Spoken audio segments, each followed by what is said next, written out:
Hello, ladies and gentlemen, my name is Paddy and welcome to the final chapter of the USPW story. Very emotional here. It's been a long time, so it's worth catching you guys up. I have breaking news. For those of you who don't have me on the Graps Twitter, which you should, because me on the Graps Twitter is amazing. Challenge is over, in a lot of the sense of the word. Hello, Ben Tucker and Lewis Baker. Let me find you on Twitter. The exact moment that the challenge came to a shocking end. Well, it wasn't particularly shocking, but it was kind of shocking. So let's here we go. So, for those of you who've forgotten the point of the Road to Glory challenge, I guess, it is to get a 95 or higher match in a pay-per-view main event with a national or higher company. So, of course, US Pro counts. Oh god, that's tiny. Come on, Twitter. Twitter, be nice. God, Twitter, what are you doing? There you go. Better. Alright, let's get this in view for you guys. Twitter, make sure it's the right size now. Okay. You guys can see that, I think. There we go.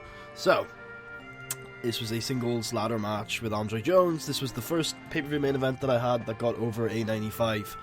It got a 97. So the challenge is over. That doesn't mean that the save is over, though. I'm going to be continuing the save. I've chucked a few new goals in the description. Along with, also at the end of the last episode, we concluded the Randy B. Man Under Pressure storyline.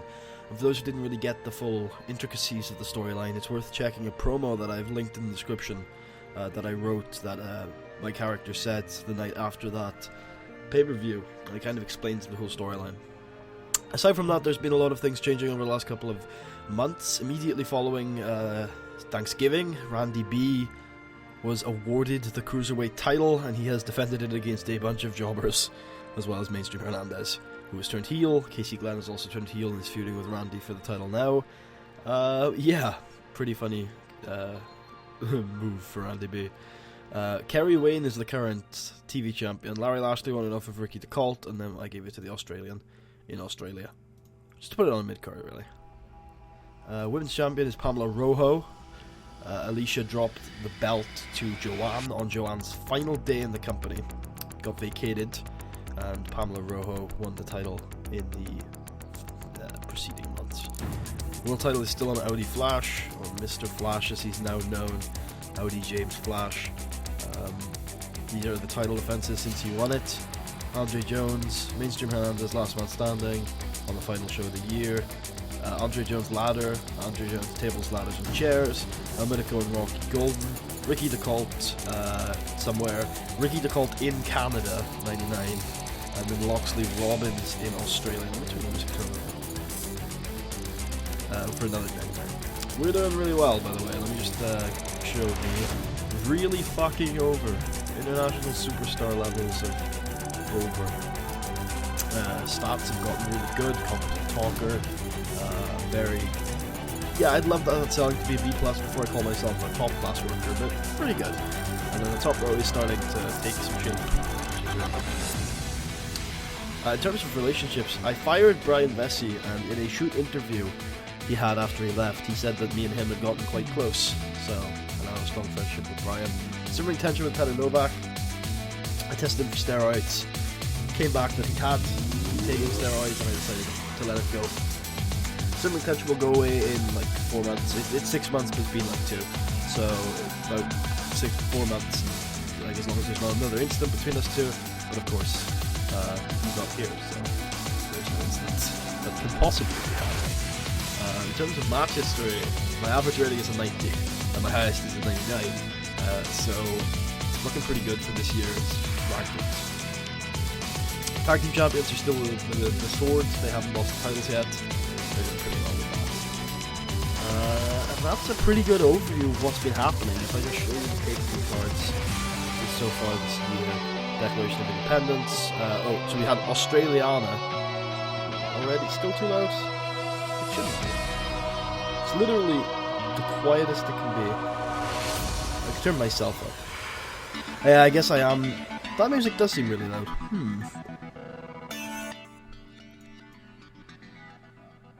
There we go. You guys can hear it louder than I can, which sucks.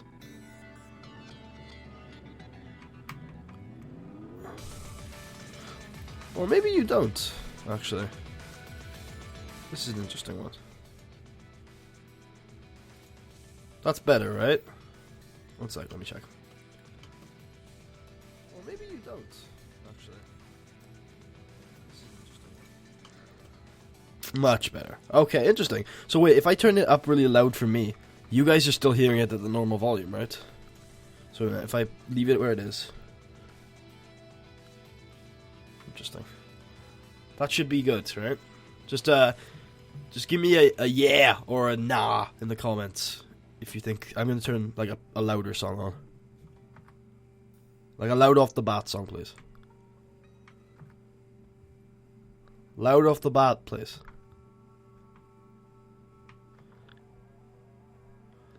I mean, this is a good song, but it's not loud off the bat. God, Jazz, come on. Whatever. Okay, here we go. Alright, now I want a yay or a nay. Okay, I'm just going to talk so you guys can hear it. Okay, so we've got Australiana concluding our terrible tour of Australia, but at the end of it, so it's worth it. Declaration of Independence, which was in Canada, 55,000 people packed into a Stade Montreal, where Mr. Flash defeated Ricky the Colt in Canada, which was disgraceful, I know. Clean. It's my ego, man. It's my ego. Freedom Fight, which we packed almost 60,000 fans into the J. Morrison Gardens. Big house with my name on it. Again, all de-ego. Liberty and Justice in the Nebraska Bowl. I was building to Mr. Flash Rocky Golden, and then I remembered that they had bad chemistry. So I threw in El Medico there. Red, White, and Blue, Mr. Flash and Andre Jones. And then all of these pay-per-views at the start of the year had Andre Jones and Mr. Flash in. And you can see kind of the other matches that have been going on throughout the year. What happened to Alternative Wrestling? I wasn't using it for development purposes anymore, and so found that there was no point to keeping it. So, it's gone. It has been cancelled. Alright, aside from that, backstage is a lot better than it used to be, thanks to the departure of Hollywood Brett Starr, whose contract expired, Brian Vesey, who was fired, and Peter Novak, who was fired, although I don't think he was a bad backstage influence. I don't think he was a backstage influence. Fuyuka Higa has also left, so yeah, it's looking a lot better. I've already gone through the titles. Aside from that, the storylines, I really do not know who is taking the title off of me, so I am going to actually set up a straw poll. I can see that there's a few people in the stream, although they haven't been chatting a lot, but I'm going to set up a straw poll where you can vote on who is taking the title off of me, or indeed if I shall keep the title and vacate it instead. So, should I vacate? Should I lose the title?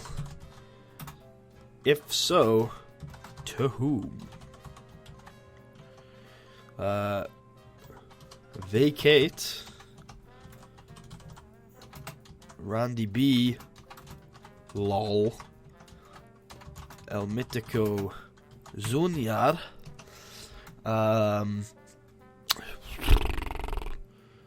Nigel Svensson. I would if he was still here. Loxley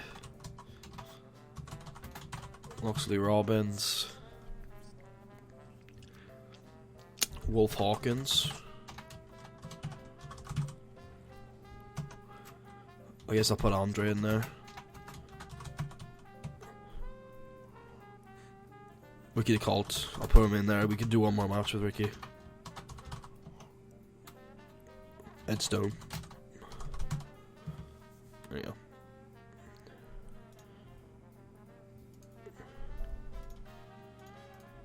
I'll paste that here. And then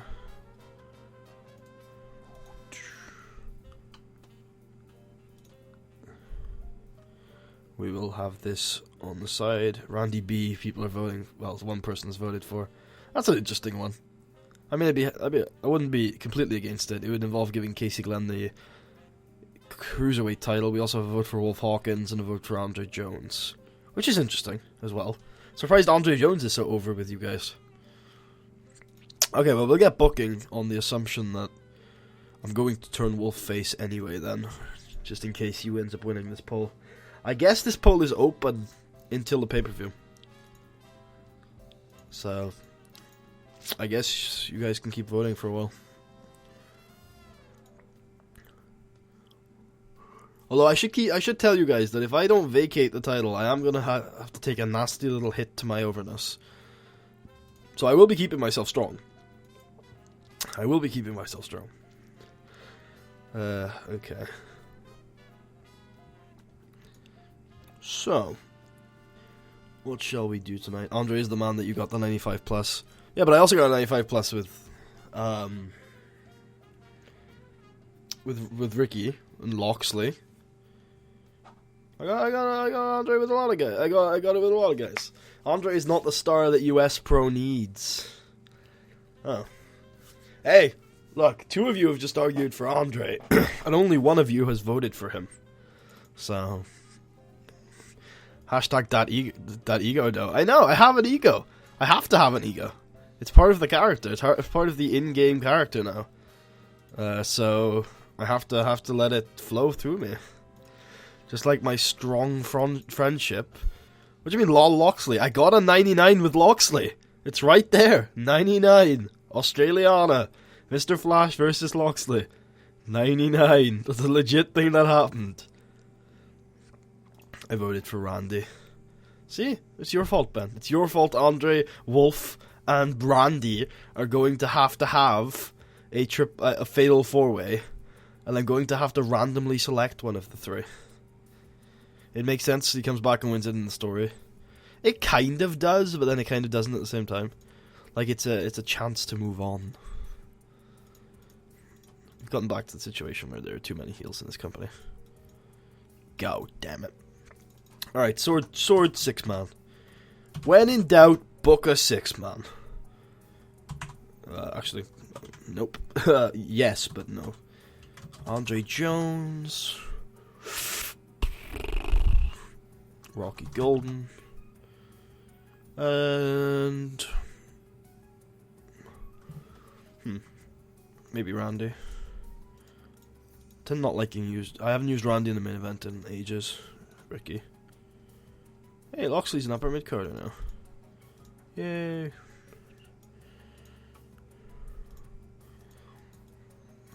It's too bad you can't choose a loser in a match. Yeah, you're right. It's because I hate making all these digs at Adam because I feel like I do it a lot. But in TEW2005, if you just selected a loser,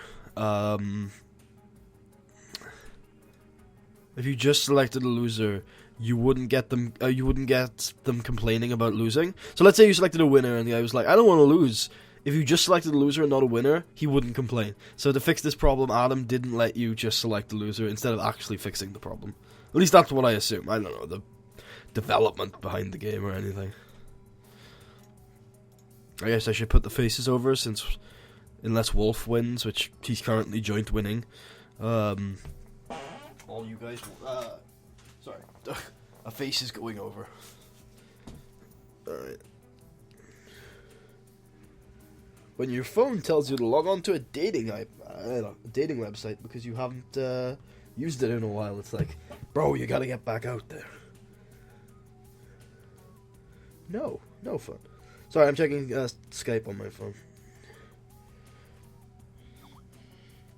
Vote Wolf. We want Randy. Ah, shit, my Skype has gone off of Do Not Disturb. Well, Wolf has 1 vote, Randy has 1 vote, Andre has a vote. Okay. Andre Jones to win, open decisive. Slow belt. How do you need a woman? I know.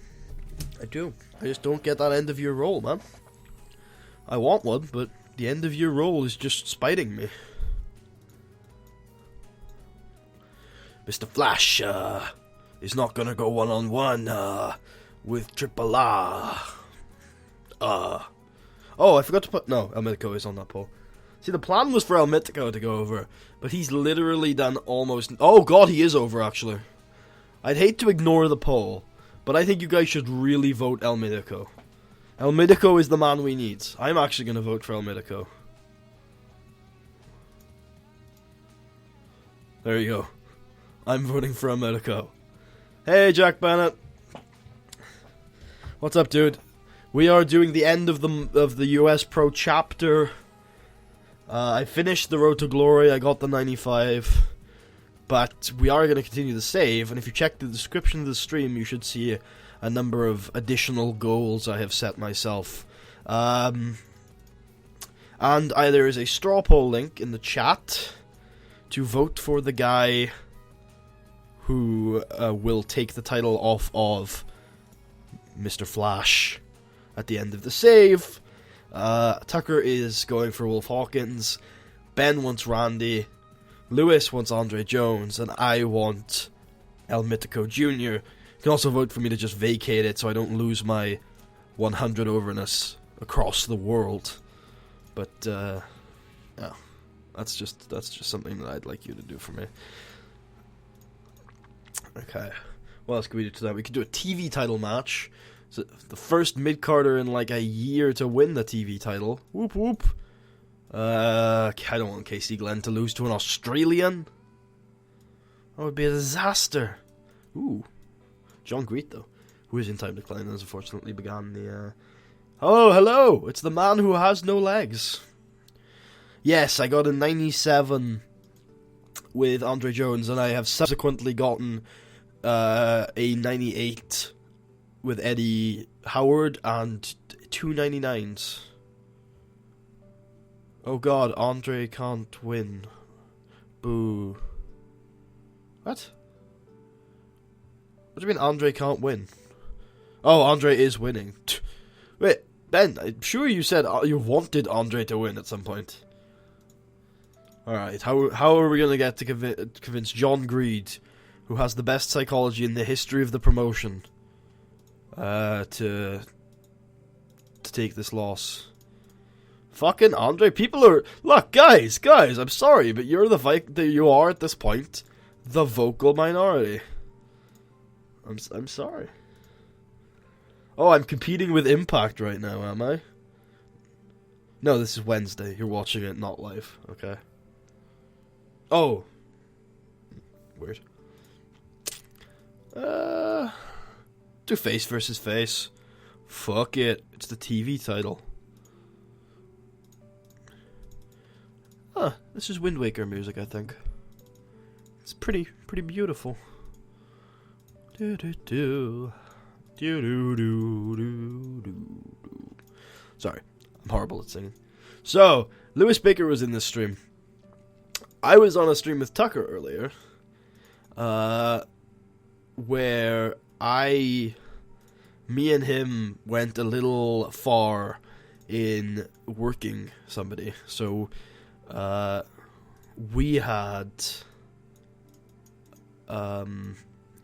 we were talking about me being a 41-year-old individual who had been through the wrestling biz for a couple of years and worked color on World of Sport in the 90s, and somebody believed it.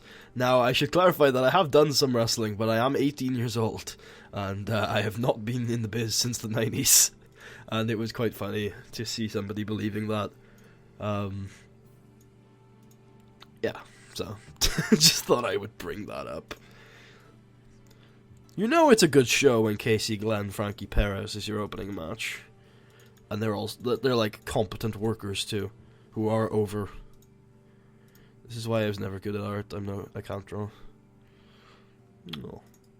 I can't draw either. Sometimes I pull out masterpieces out of my arse, but no. Not on a regular basis anyway. Oh, I can't draw this one. Ah, funny. Putty is a draw. Yeah, he is. He adds good value to the company.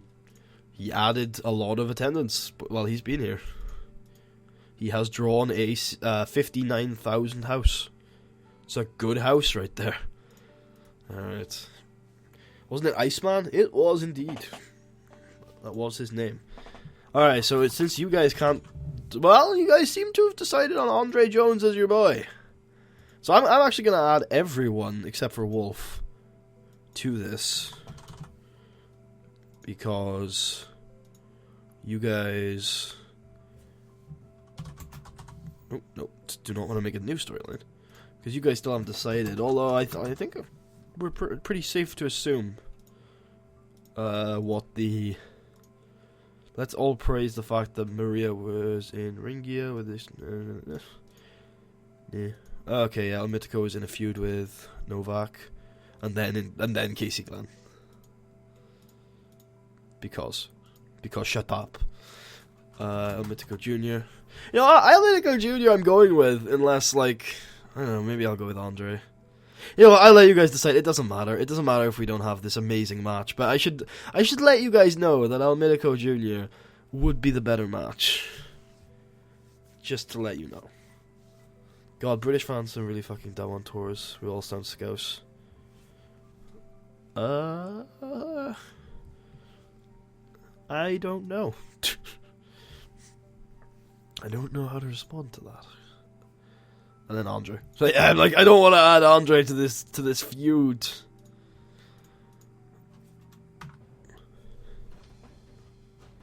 But I have to. It is for the good of the cause. So we will start the show with Mr. Flash. I'm sorry, but you have someone called Randy Bum. No, I have. It's Bumful. You missed out. You missed out the F. You missed out the F. Okay. I'm really bad at pushing Andre, so he should win. Oh, but it means I can't give El Mythico his big moment.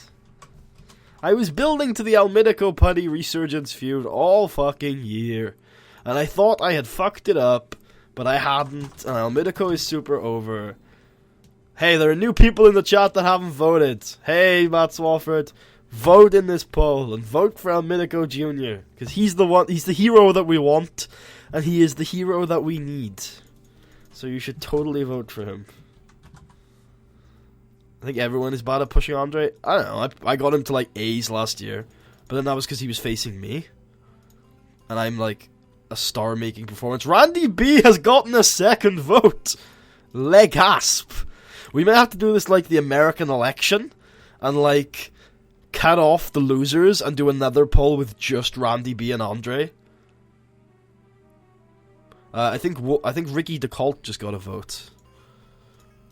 Which is fine. Because Putty and Ricky put on a 99 in Canada. Yeah, Randy and El Mythico are the winners right now, so... meh.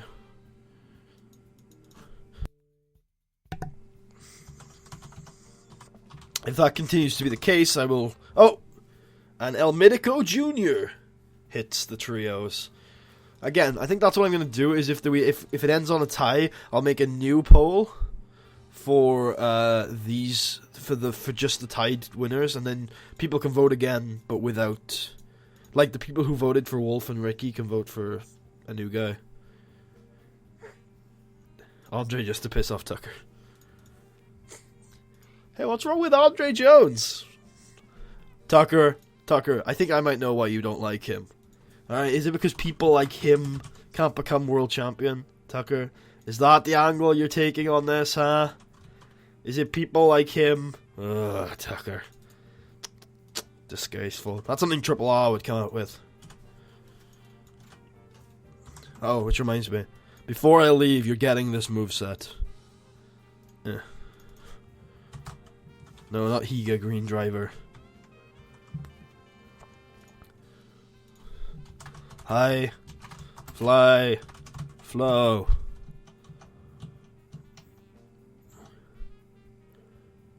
Yes. Yes. Yes. Yes. No. Yes. Okay. Go El Mythico! Lucha, lucha, lucha! Yeah, El Mythico is like the atypical luchador. He's such a good luchador. He can do a technico stuff, and he can also be a good. He can also be a good Rudo. Like in terms of his build and skills. All right, let's spell this right. High, fly, flow. There we go.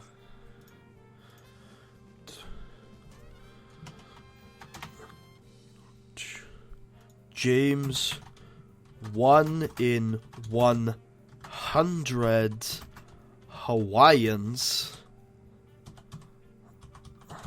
Adams. High flying ace Hawaiian. And then save this as an alter ego. Yeah, high flying ace Hawaiian. And then we are going to start the Wolf Hawkins turn. And we're also going to check to see if Casey Glenn needs a new gimmick, because we turned him at some point. Nope, he does not need a gimmick at all. Okay. Jimmy fucking Havoc. Jimmy fucking Havoc. Okay. What else we got here? Oh yeah, so we're gonna have all of the fucking guys that you voted for so far calling out Hawaiian Tanahashi. I like the name High Flying Hawaiian though. So no, it's gonna be High Flying Ace Hawaiian. El Mitico Jr. calls out Mr. Flash. Okay, here's what we're gonna do to decide the tie. No, this isn't what we're gonna do at all. But here's the first test: is we're gonna do a promo. Where I think everyone should be given the right. I'm going to try and put equally rated segments before these promos. Where everyone gets an equal shot to cut a good promo on Mr. Flash. And whoever cuts the best promo gets brownie points. Yes, that's all they get. This isn't like the ultimate test or anything. I just want to see. Okay. And then Kerry Wayne can cut a promo. Yes, I'm ruining the Mr. Flash Ed Stone match to do this. I believe it's worth it. You may disagree. Yes, we've only booked one TV show so far this stream. It will pick up. I promise. Doodle-doo-doo-doo-doo-doo-doo. Okay. Hold a minute's silence for him, Jimmy Havoc's knee. Silence. Celebration. Mr. Flash celebrates, and then we will have an entrance from Wolf Hawkins, who after the match will shock horror cut a promo. This one will probably do the best, considering it's after the match. He's like, you know what? I'm not sure I like being Mr. Flash's bitch anymore. Crowd like screams, like, oh! How many more TVs do we have? 3. 3 after this. 4 including this. I have too many minutes. That's okay. The main event doesn't need to go 20. Oh. This doesn't need to go 8.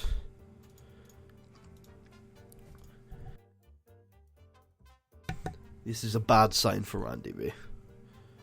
It's a bad sign for Randy B. Oh, dreadfully stale character. Ah, poor Randy. I guess he's out of the running, eh? Hey, 24 fucking thousand people. And this was real good. Yeah, this was alright. Well, the fuck is Shane Helms employed? At least it's not a real company. Okay, 86 for him. A 90 for Randy B. An 82 for Andre. This was decent. Northern Lights. I'm still in my 20s here. This was good. Less good. Very, very bad. Not very good. Yeah, this was a bad show. This was a very bad show. Damn it, I shouldn't be streaming. Alright guys, thanks for cutting. No, I'm joking. Yeah, Randy's really good at the sports entertainment thing. Too bad he's a terrible wrestler, which is why those 3 title reigns he's had so far freaking tanked.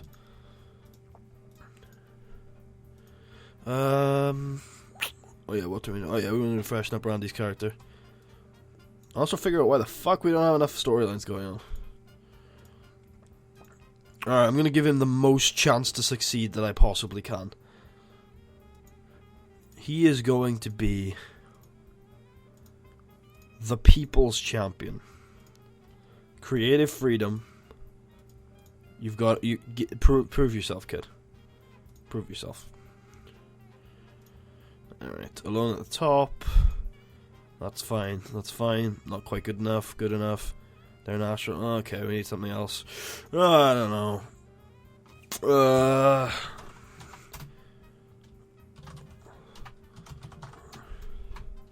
The Australian gets greedy. Loxley and John Green. There. Alright. Do do do do do do do do do do do do. Hey, my selling went up by 1. AAT. I don't like Josh Matthews. Yeah, you're in the majority there. You're in the majority there. Whenever Jack Bennett posts a comment on my stream, it shows up in my emails for some reason. Mr. Lucha turns babyface. Good stuff. Very good. Very, very good. Performer. Another atypical luchador. Why is Shane Helms now called Gregory Shane Helms? So that they can, like, steal some of his WWE overness from Greg Helms and then have some of his... While avoiding copyright infringement, I guess, by having Shane Helms, his real name. I don't fucking know. Or was Shane Helms his WWE name? No, it was Gregory Helms, right? Maybe I'm wrong. I don't know, Shane Helms has worked fucking everywhere. The man's been around for a very long time. Isn't he working, like, isn't he doing writing in TNA or something? He's not actually working, is he? He's retired, right? I hope he's retired. I hope Shane Helms is retired. He took a lot of bumps back in his day. It has to be said. He was Gregory. I thought so. I thought he was Greg Helms. Gregory Hurricane Shane Helms. Yeah, that's the full name, I think. I think it should be Gregory Standback. There's a hurricane coming through Shane Helms. But, you know, the shorter version works too. Do do do do do do do do. Also, for those who have not seen it, there is a new Maw episode up. It went up earlier today. So immediately following the stream, I would absolutely recommend that you go check out the episode today. Holy fuck, it just started pouring rain at my house. Hopefully not in your house. I love how they have a fucking cage match and Matthews has to talk about E.T. going to the Oscars on pop. Gregory Sugar 3 count Hurricane Shane Helms.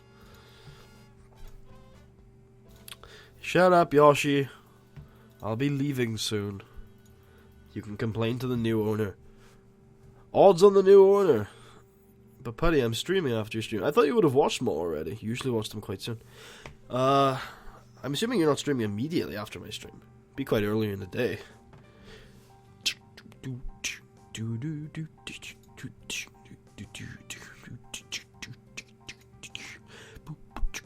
God, Phoenix Wright has the best fucking music in the world.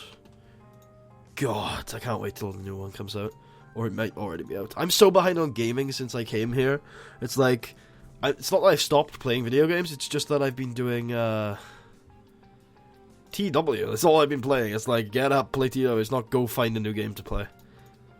Alright. We are going to Full Sail Arena.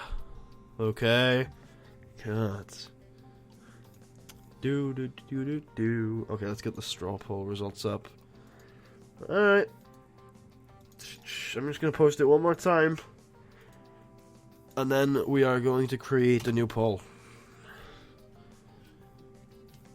So I'm going to close the polls at 36 minutes. And so you got a minute and 10.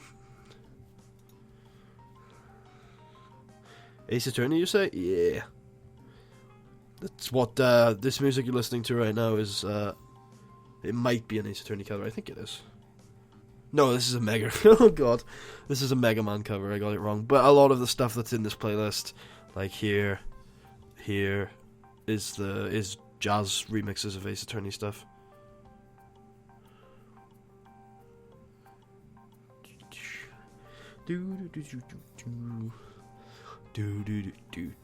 Alright, swords, you're gonna sort out your problems in a House of Fun match.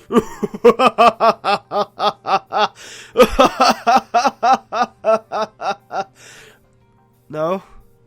Fine, Cage Wars. It's on. It's on like Donkey Kong. Cage Wars. I feel like this might actually be a disgustingly horrible idea, but I'm going along with it anyway. Cage Wars. Fuck it. 29 minutes live on TV. Let me just make sure this isn't like very high content risk. No, we good. We good, fool. We good, Nogs. Alright, so, winner. Obviously Mr. Flash. As what else would we do? They're making an Ace Attorney anime, did you know that? I did not. Like I said, I don't keep up to date with this shit when I really should.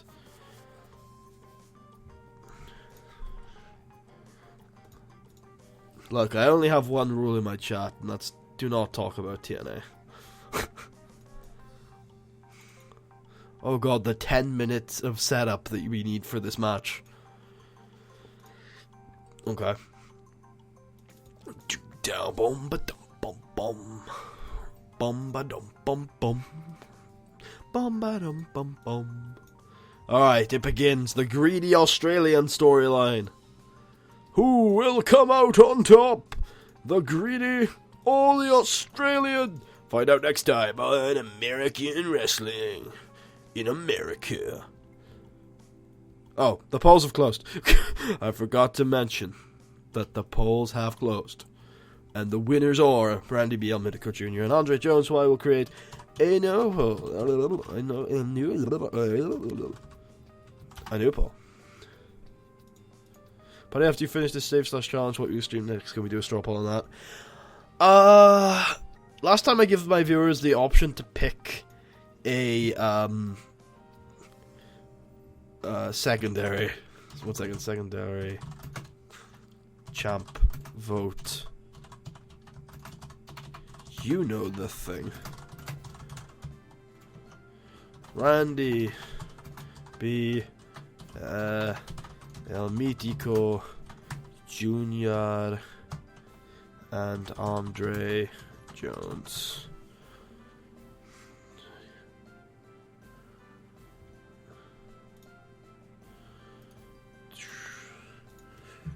New poll.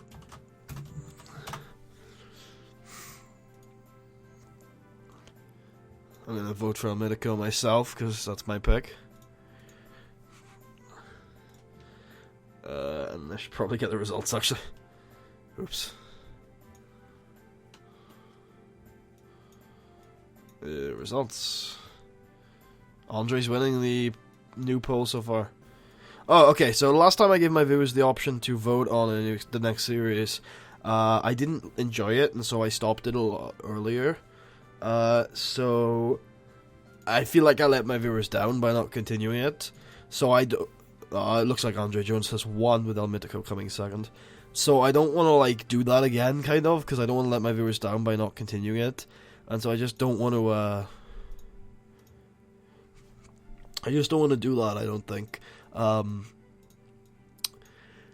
can tell you what I'm doing in the future, though. This save will, now that I've finished, like I've technically completed the challenge. I won't be worried if TEW2013 comes out and I'm still streaming this. Then I will be ending this series because Almidico Jr. has taken the lead. I will be ending this series if TEW2016 comes out. So I'm pretty happy with that. And in 2016, I will be doing like I'll probably be doing another Road to Glory, unless rest in peace ROH. What happened? What the fuck happened? I'll probably be doing a Road to Glory in TEW 2016, and then my YouTube series will either be Oli, or they will be having it'll either be Oli or North of the Border, I think, with the likelihood edging towards North of the Border. Alright, it's gonna be Randy B in this opening segment with Mr. Flash to test out his thing. Oh, rest in peace, ROH. Let's see. Could I make it a triple threat? What, the match for July 4th? I could. I don't like triple threats in real life, and I'd kind of want my last match ever in US Pro to just be a singles match with my longest rival in the promotion, which would be Al Medico Jr. But no, like, just stop watching TNA. It's a disgraceful thing that you should not watch. Just watch ROH. It's literally the same bullshit. Do you enjoy booking TCW? To an extent, but I enjoy North of the Border more and get the same sort of satisfaction out of North of the Border. So I guess no. But it's okay. It's what it is. I don't like it as much now that it's edged towards Sports Ent. A little more in terms of Seaverse terms. This is a good song. But I still like booking it. Out of the US feds, it's definitely my favourite. Out of the big three. I would suggest only seeing someone book Lucha Libre would be interesting. Ben, according to my research, Ben, in my opinion, it's awful. My research being the usual research I have applied to TNA following Victory Road 2011, which is, I will give you a chance every 6 months, and if that one show doesn't offend me, I'll keep watching until it does offend me. It's been better than Raw so far, yeah, but Raw is also something that I don't watch. Even if it was better than Raw, it's like, well, that's not a measuring stick, because I don't watch Raw. Raw isn't good enough for me to watch, so something being better than it is not... For TNA to be watchable for me on any level, it'd have to be ROH. Because it'd have to be better than ROH, I mean. Because ROH I will watch like once a month.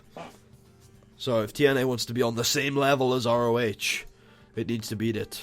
And ROH has people from a really good wrestling promotion coming in every now and then. Whereas TNA does not have such a luxury. I mean, All Japan and Noah are right there. They could strike an agreement. But I assume All Japan and Noah do not want to touch TNA with a 10-foot barge pole. I don't blame them. I certainly do not. I agree with them. ROH isn't even that good, though. No, it's better than TNA.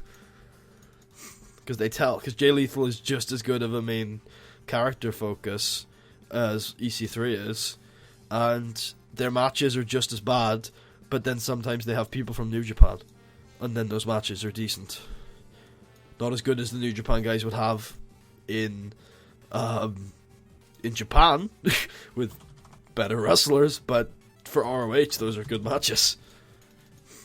Well, for ROH in the post Tyler Black, post Kevin Steen, post El Generico era. Okay, so we'll have a sports entertainment angle, sports entertainment argument angle with the John Greed and the Greedy Australian. Oh, Monkey Island. Also good music.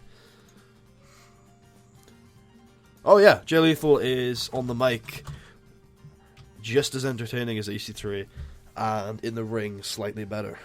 He's a sports entertainer at his core. TNA's programming is better than ROH's. I disagree. When I watched TNA for the last time, which was on the first Pop episode, I was actively offended by what they were putting out. ROH most of the time does not offend me, and sometimes even makes me enjoy it.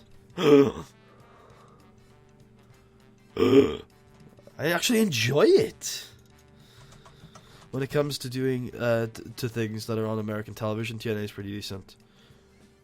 ROH is so hard to find. It's on their website for free. How low can a pop cap be? I'll have to ask. Ben. Maybe set somebody at 0 charisma, 0 star quality with the lowest potential setting, and then see what kind of pop cap they come out with. If you want to find out. Well, we have a clusterfuck with all of the potential. I guess it's now El Mitico. So I guess it's just El Mitico and Mr. Flash can brawl to the back. Yeah, that's the thing with TNA is what I will do is I will watch them every 6 months, and then if they don't offend me during that episode, I will watch the next week. And if they don't offend me during that episode, I'll watch the next week. I haven't gotten past a single episode since 2012. I'll just say that. I also like Gail Kim. She's a good worker, but she's past her prime by about 10 years. ROH did a really good job booking Jay Lethal. Just like TNA did with EC3. They turned a character who was a lot better at talking than he was at wrestling, and booked him well with a compelling story. It's a good job. Delirious, I love him a lot. He makes a lot of good decisions and doesn't get rewarded for it, which is sad. Hello, TEW2013 German gameplay, otherwise known as Marcus, otherwise known as German Guy, otherwise known as Jeremy. Welcome to the last chapter of US Pro.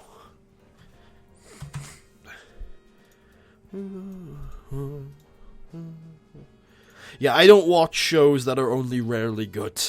In wrestling or otherwise, People's Champion, that's decent.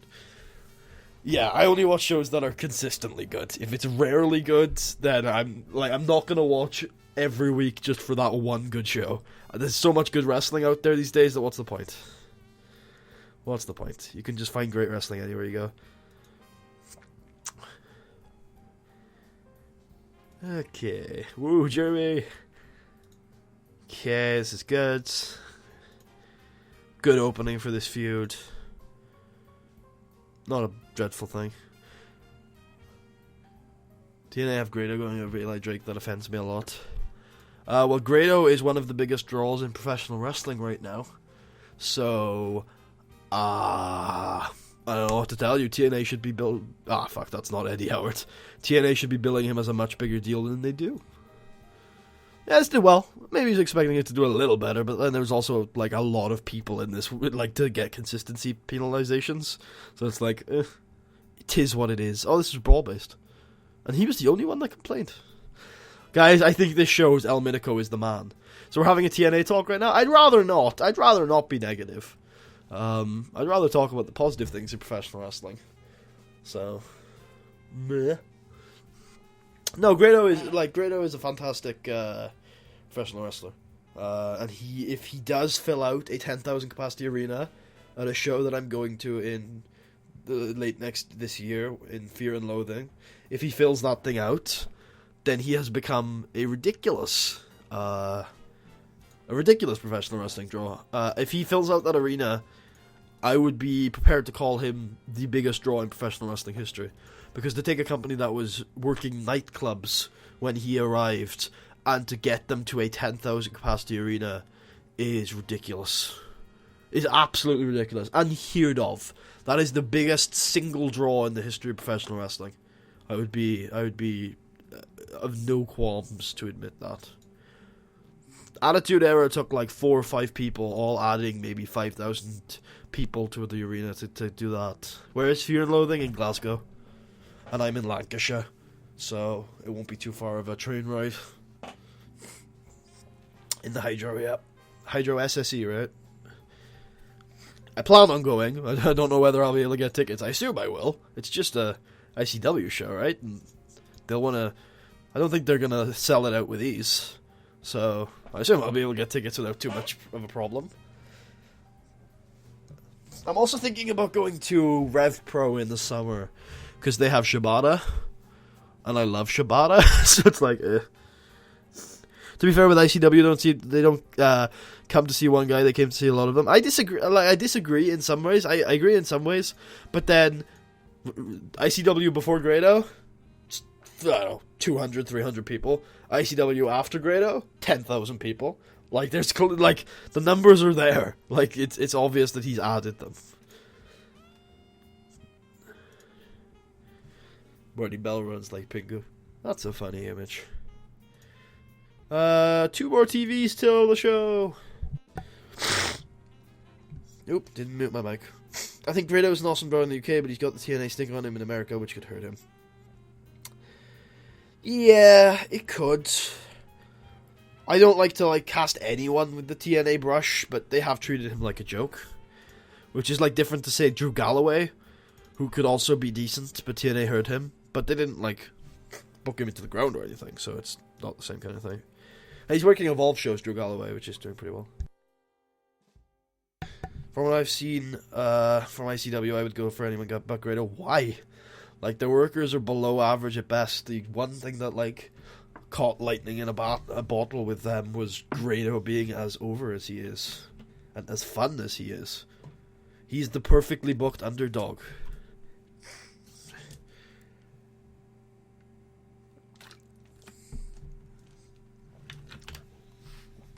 Okay, did I give him time off or just gave him a bonus? I think I just gave him a bonus. There you go. Hey, Divas Palace. Tucker's worst enemy. Tucker's worst enemy, indeed. Alright, so 2 more TVs till the 4th of July special, which will be the end of the stream. I know we're talking about this already, but yeah. Does Grado still have the 99 Problems theme? He's using a prayer, as he has for a while. So.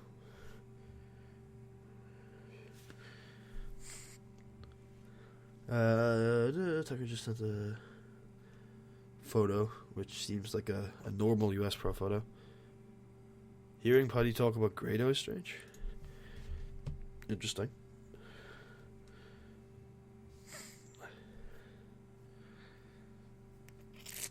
Yeah, but I don't think you can. I think you've got to look at the numbers and say that there is a direct correlation between the rise of Grado and the rise of the company.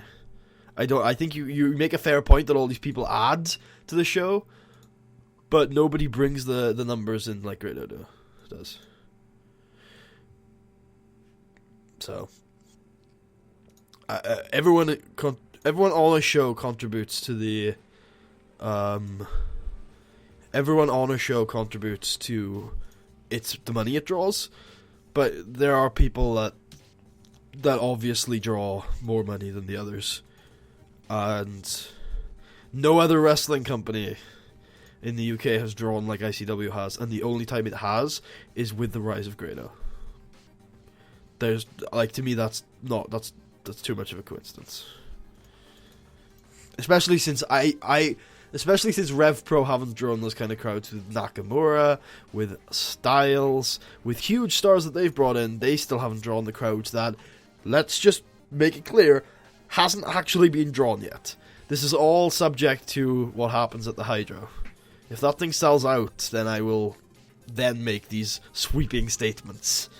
But and ICW still done really well last year, but it's all about that show in, I think, November. That's going to be the big deal. That's going to be the big deal. So we're waiting on confirmation from that show to really tell us whether he's the man. But I think he is. Also, I think there are 13 people here, so if that's true, thank you all for joining us. Not going to be streaming for too long today, because we are just getting to the end of my run with United States Pro Wrestling in this Road to Glory, and I will be leaving the company after, 5-star drew 600 people to a 11,000 capacity arena in Newcastle with Styles, Mysterio, Mundo, PJ Black, Lethal Cabana, and Carlito. Yeah, I do remember that card getting announced, and I was like, I don't want to go see Rey Mysterio. No. Oh, the name of the show. Oh, it's alternative wrestling. Huh. Well, alternative wrestling is one of the suggested names for a TV show, which is how I came up with it in the first place. So, there you go. If you see something that I've created, it's probably one of the suggested TW names, let's be honest. I click that button and we go. Alright, so what have we got elsewhere on the card tonight? The Ring Generals and the Cali Dragons. I was one of those 600. Shit show, but I had a good match in Havoc, Skrull, and Sabre Jr. Yeah, sounds like a good match. Sabre Jr. can carry anyone to a good match, and those two guys don't need to be carried. That's a good formula right there. That's a good formula right there. Yeah, I know. I'm thinking of going to Rev Pro just because, in the summer, just because I want to see who they fucking put up against Shibata. Like, I'd see Sabre Jr. Shibata. That would be, that would be ridiculously good. Like, one-time show to go to. But I'm a huge mark for Shibata, so it's like, yeah, there's that. Hopefully he does good things, though. He's done good things so far this year, so that's always fun to see.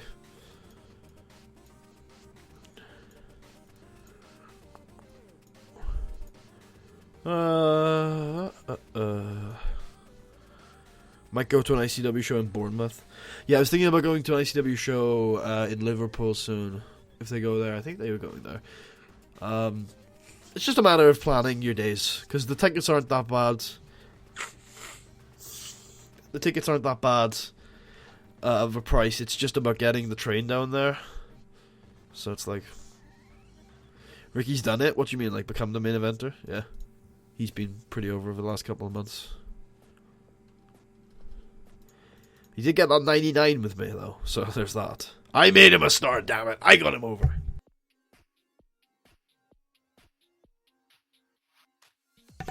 He actually had 2 99s with me. Which makes me think we should put on another match between these guys. Well, put on another tag team match involving those individuals. Since Andre came second in the polls, which have now closed, I'm going to give him a match anyway. I'm going to make a match for the fucking title.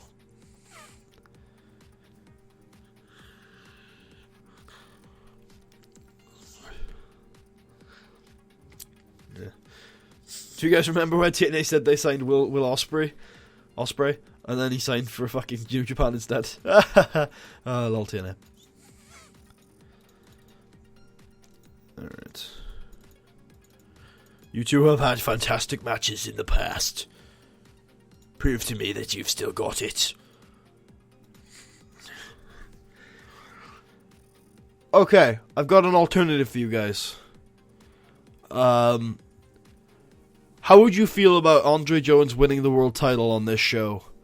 And Paddy and Miss Audi James Flash fighting El Mitico in the main event of the July 4th show in a non-title match. What would your guys' thoughts be on that? Would you rather El Mitico win the title, or El Mitico Audi be the final match and Andre win the title on TV? New Japan is the best company in the world. I can't understand Ospreay. Oh yeah, absolutely. New Japan, in terms of if you don't count NXT as a company, is the best company in the world. I agree. I see a no. I assume you don't want Andre to win the title on TV then. Okay, we can do that. It's fine. We'll have Mitico win the title. Fine, God.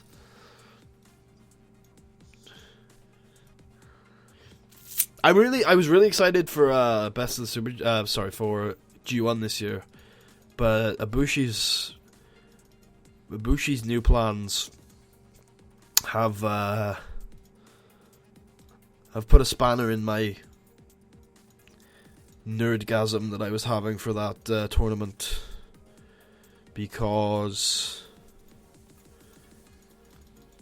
mainly so in the tournament we're having Kushida, Big Mike, the normal guys, the regular guys, probably Bushi, maybe not Bushi, but probably Evil, Omega, who I don't think was in it recently, and I was hoping we'd have Ibushi in there as well. Unfortunately, we don't, and that's unfortunate. But with Kushida and Omega in there, that's going to be a very fresh field, and I'm kind of hoping that Kazuchika Okada is still champion by G1. Because if he is, I genuinely believe anyone could win the G1 at that point. However, I would also be completely okay with Tetsuya Naito winning the title at Dominion, which is what I believe will happen, and kind of hope will happen. And then Kazuchika Okada wins the G1, and then we have Naito Okada in a rematch of Wrestle Kingdom 8, And they actually main event this time. Because they deserve to main event the first time. Fuck you, Ghetto, for that decision. Congratulations on pushing back Okada's rise 2 more years. And fucking Naito pretty much to the point where he'll never get over as a babyface anymore. Congratulations on that one. But, putting aside the upper card failures of Wrestle Kingdom 8, we could have a really good match at Wrestle Kingdom 11. If they decide to put Naito over, considering how freaking over he is right now as a heel, I would not be surprised if they went with the correct option in that regard. Either way, though, Naito could win the G1. I just don't think Naito winning the G1 is a good idea. I think Okada would be much better. It serves the tournament a little better. Naito winning G1 would kind of be an anticlimax for the live crowds, and I think it would come across badly on TV or on the network, on the world.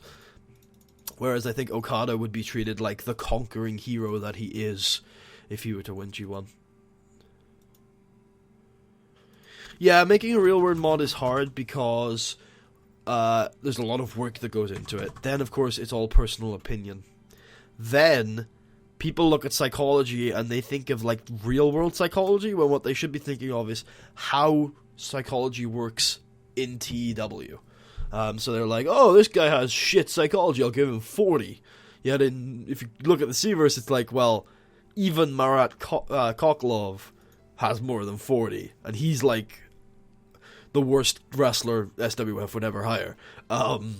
So, like, there's a certain level to it. And also, like, people think that wrestling's really shit right now, make mods, usually. It's like, oh, it's really, like, the talent out there is awful. Like, the Jim Cornette viewpoint of pro wrestling. Whereas I think the actual talent in pro wrestling right now is better than it's ever been. The people who are failing are the people behind the scenes. So I think the talent is just as good as it is in the Cornellverse. Difference is, in the Cornellverse, you've got 30 world-class talents spread out across the world, whereas in real world, 15 of those are in the WWE, as opposed to, like, the 3 that are in SWF. So, there's my opinion. Hey, 2 new viewers. Hey, Tipsy Spinner, and hey, Terra Talks. T-Zone mod. So I haven't played T-Zone itself, but I've played a mod that was based on T-Zone, and that one was a little goofy, but it worked for what it was. I'm actually doing a series on that mod. It's in the works. It's a very short series. It's about 9 parts. It's a tournament, and I'll talk more about that when we get closer to it. It should be running in March. I'm currently 2 episodes in. I have pretty much everything scheduled. The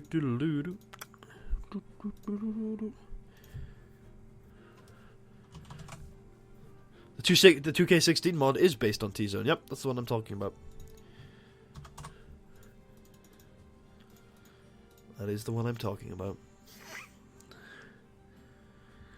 Define burial here. I define burial as you dig a grave, you put someone in it, and you put dirt on top, like John Greed did with Mainstream Hernandez in this save.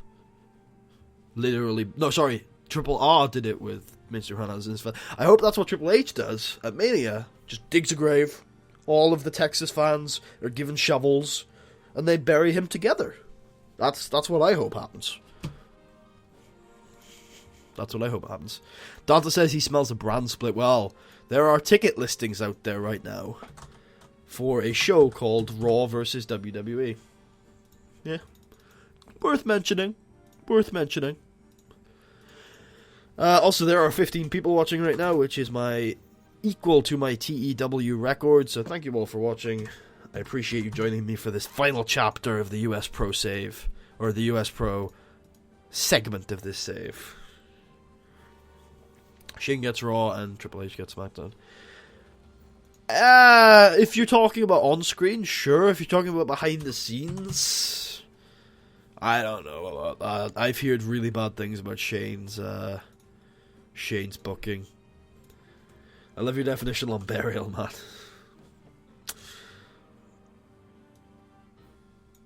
Kevin Dunn is... I don't know if you'd use the word head booker for him. I think he's a producer, maybe executive producer. So he has a lot of influence on booking, but his main role, I think, within the company structure is camera work. He obviously, but he has Vince's ear, so it's like, yeah, call him Marcus or Jeremy. German guy is his affectionate nickname. Dunn does do camera shit. I think production agent maybe is his title. This is good. This is really good. Yep, good stuff. Oh, that's, yeah, well, we know Tiffany Jade is really good, and Pamela Rojo is ace. Dunn has more control than Vince. Well, in a way, you could say that, like, Vince is being overpowered by Dunn because Vince is senile, but Vince still has the final say on everything. It's worth remembering that.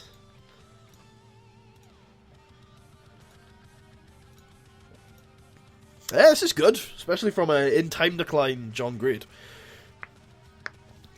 It's pretty good. Yeah, pretty happy with that. Hopefully the main event does better, though.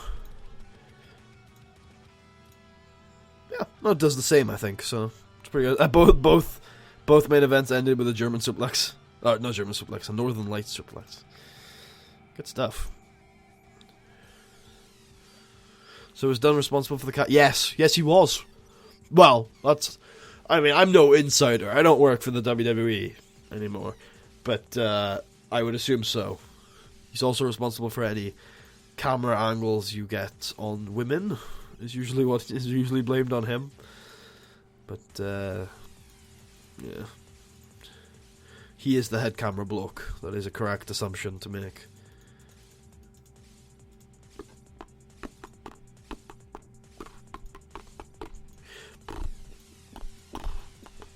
That company overness, though.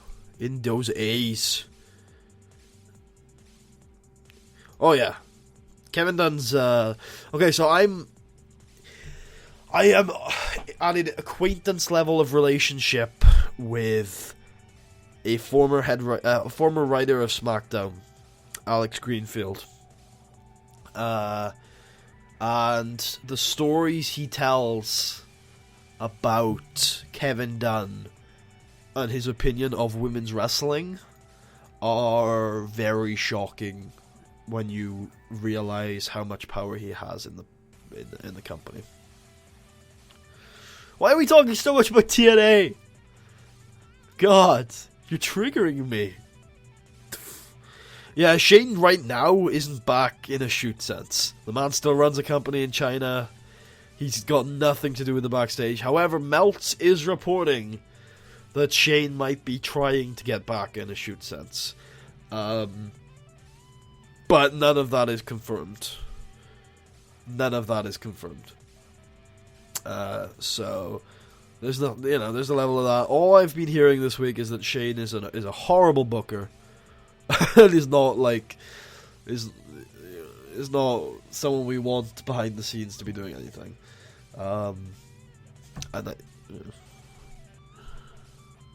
Watching you was one off me went through a year on my RTG saving less than a day. Yeah, you can get through a year booking one show a month in very quickly. I don't even care about TNA. No, neither do I. I don't care about TNA or WWE right now.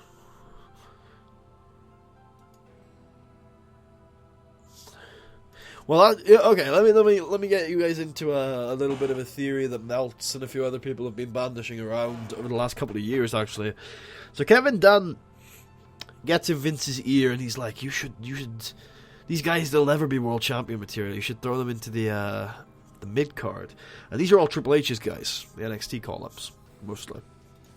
And so you've got Dunn in Vince's ear, and I'll say this in quotation marks, burying, quote unquote. Because there's lots of definitions for burying, quote unquote, Triple H's guys. So then you've got Triple H positioning himself as the badass with the leather jacket and the jeans.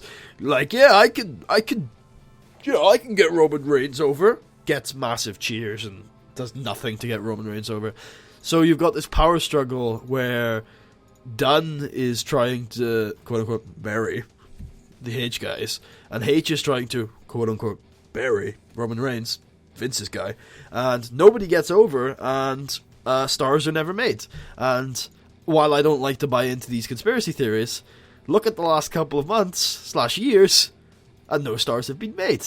And Roman Reigns has had a stop-start push, and every NXT call-up has had a lukewarm push. Even Kevin Owens, who beat John Cena clean, then lost twice, very clean, and is now in the mid-card. Pretty solidly. Wasn't even on Raw this week, I've heard. Wish they would get rid of Bucky Beater. Oh, and the reason why Kevin Dunn, by the way, I forgot to mention this, essential to the story. God, I'm awful. The reason why Kevin Dunn is, quote-unquote, burying Triple H's guys is because he knows that when Triple H takes over, he is getting rid of Kevin Dunn. And so he wants to make it look like his guys can't get over. HHH has made Roman look like gold. No. Okay. So, Ricky DeColt, El Mitico. What is it, upper mid-card? I mean, you can use TEW terms all you like, but in the WWE there are 3 main eventers, and then there's everybody else. So, I think there's no mid-card, upper mid-card, lower mid-card. It's just main eventers and the mid-card. Because Cena's over, Triple H is over, Brock Lesnar is over. Like, in terms of crowd reactions, these 3 people are over, and everyone else is middling. Is this the last TV? This is the Go Home Show TV, which is why El Mitico is getting his interaction with Mr. Flash. The only one who got from NXT who got a push was Rollins. Even then, Rollins' push was fucked up. He lost clean to the US champion on a number of occasions. His ratings are the lowest in 25 years. One of the worst title reigns ever. Since maybe Shawn Michaels' first title reign. Like, very, very bad title reign. In terms of numbers, in terms of everything. It's just, like... in terms of numbers, it was bad. Who do you think was responsible for these things? Mitico pins Flash in this match. Flash is losing 1 match. That is it. There's no multiple matches lost. Wait a minute. There's one here. One here. Owens debuted in a feud with Cena. That's a push to me. Yeah, but look where he is now. A push isn't just 3 months, or even 1 month, because he lost 2 times after that. Look where he is now. Look where Rusev is after feuding with Cena that people thought would elevate him. Where is he now? Look where Wade Barrett is after feuding with Cena. That would elevate him. Look where who did Cena feud? Oh, Bray Wyatt, perfect example. Look where, and also Bray Wyatt Cena had a 4.5 star match in it. Very good match, fantastic match. They put on a fantastic match, and he worked with a big star at WrestleMania. That's going to elevate him, right? Where is he now? Look where Umaga was before, God rest his soul. Look where he was. He's IC champ, yeah. With a title that means very, very little. Very, very little. It wasn't even on Raw. That shows how much that title means. Come on now. And there was no explanation for why it was off Raw too. Dwight's been dead for years? Yes, he died after feuding with Cena. He was so hot. He was massively hot in January of 2014.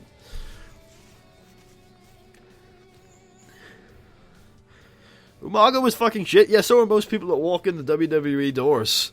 The man was over at a certain point and wasn't dreadful on offense. He was a monster heel. Cena got a 3-star match out of Khali.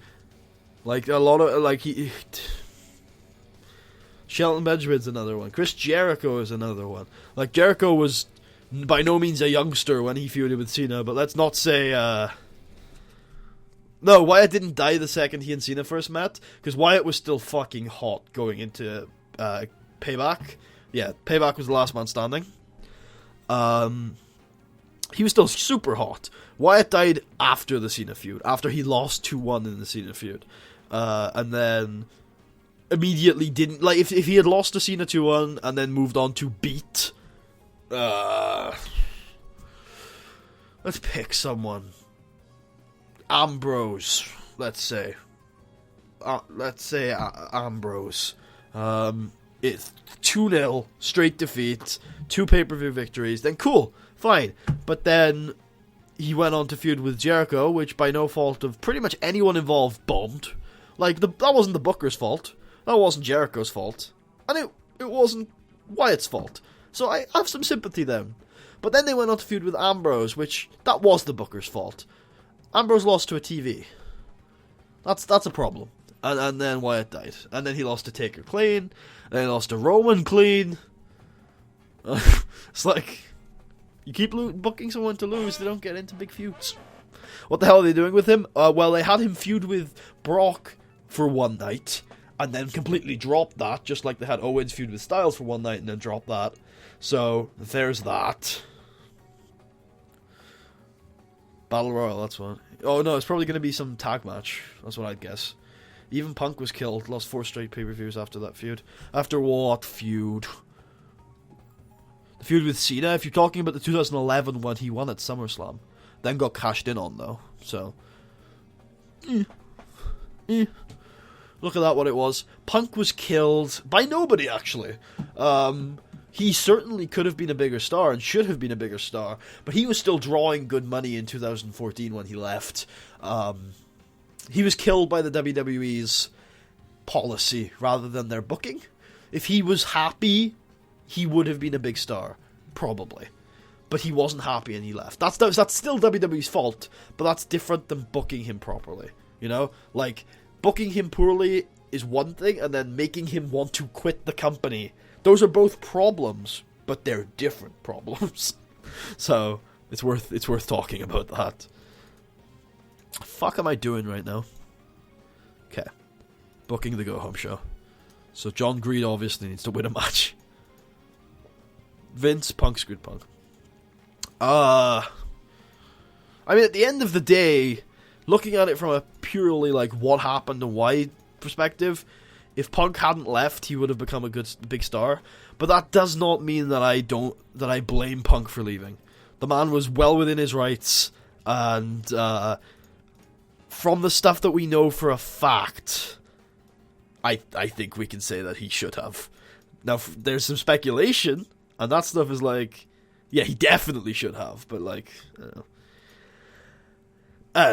If Punk beat HHH, he would have been happier. Yeah, but it's more than just that, I think. But you're right, he had a lot of creative problems. Punk was a guy who wanted to have a lot of control over his character and wanted to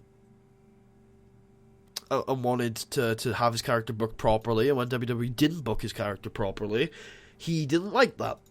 So yeah, okay, I see your point there. I agree with that. But what I'll say is that I think the injuries and the schedule had more of an effect. I know when Shota retired, he puts people over. Yeah, but couldn't Luke Harper put people over if they booked him properly? And couldn't he also put on much better match? Just pointing that out.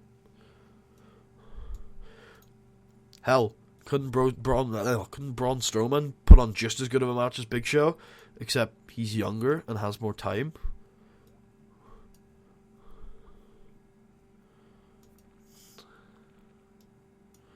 Yeah, he put over Ryback at WrestleMania, but wouldn't you rather see Ryback Harper than Ryback Show?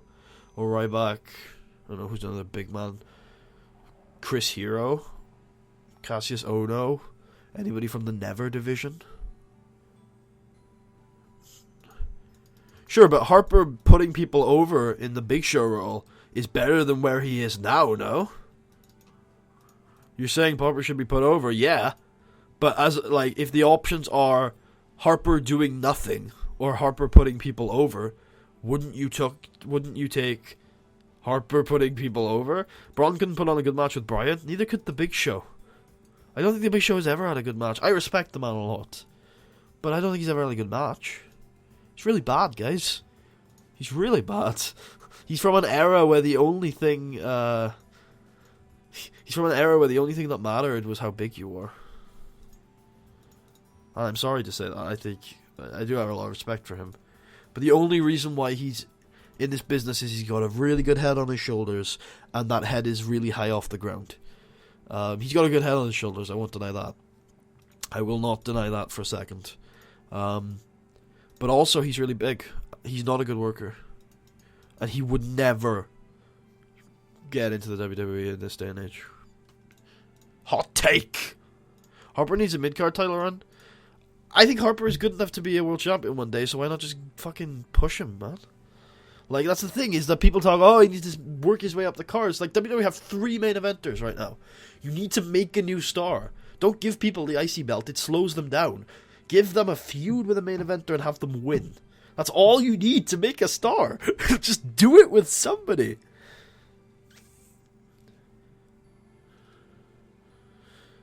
Oh yeah, Harper did have a mid-card title run. I forgot about that. Attraction and a company guy. Does that sound familiar to you about anyone else? Another guy who was good at certain things, but not a fantastic worker? He's wrestling a McMahon at Mania. No, it's not Roman Reigns.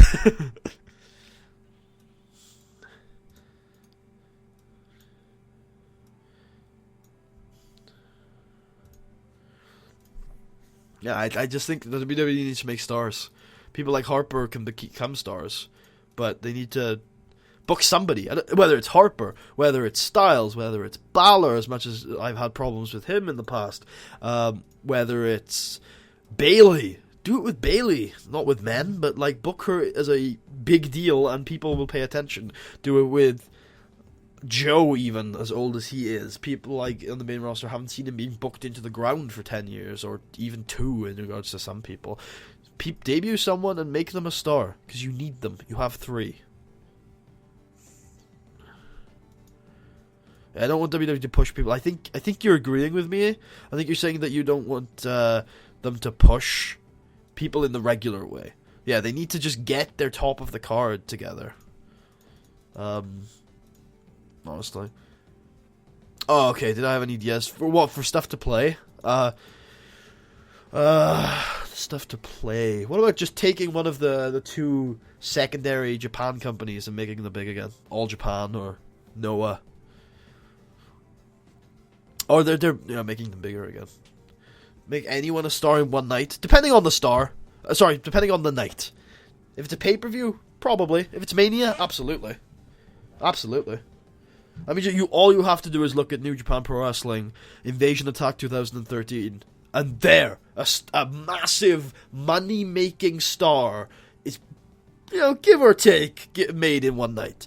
The fans didn't completely get, come around to it for a couple more months, but they were tuning in. They were like, who the fuck is this AJ Styles guy? Why is the Bullet Club cheating, ruining our Puroresu, and coming in here and doing American shit, saying fuck in their matches, using English, refusing to speak Japanese, and beating Okada? Why? And they were tuning in. So it's what it is. What do I think on WWE bringing Angle back? As long as it's not to wrestle, yeah, I'm down.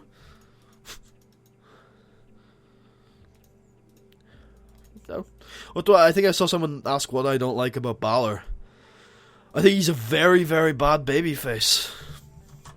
I think he's an awful babyface.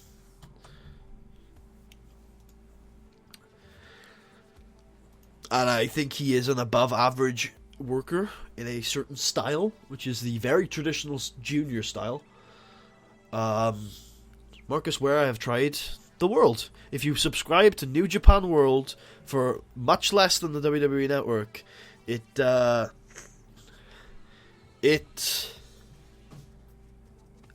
have all of New Japan shows. Now, then, now, forever. It depends who. No, it honestly doesn't. This is sports entertainment. I think you should pick the right person. But you could legitimately make anyone a star in one night. Now, whether they'll be a star forever, I don't know. But Mojo Rawley, you could debut him, have him beat John Cena for the world title, then have him win against everybody for 3 months, and he will be a star. Whether that's a heel or a face depends on the crowd reactions, but a star.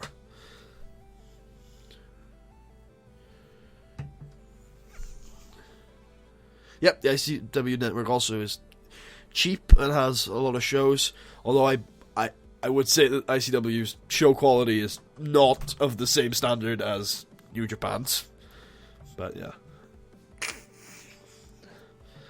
El Medico Jr. and Mr. Flash. Angle can still wrestle? I disagree. Like the last time he could still wrestle was 2006. It's been a very long time. Even then, maybe he was a bit pushing it. Maybe he should have taken some time off.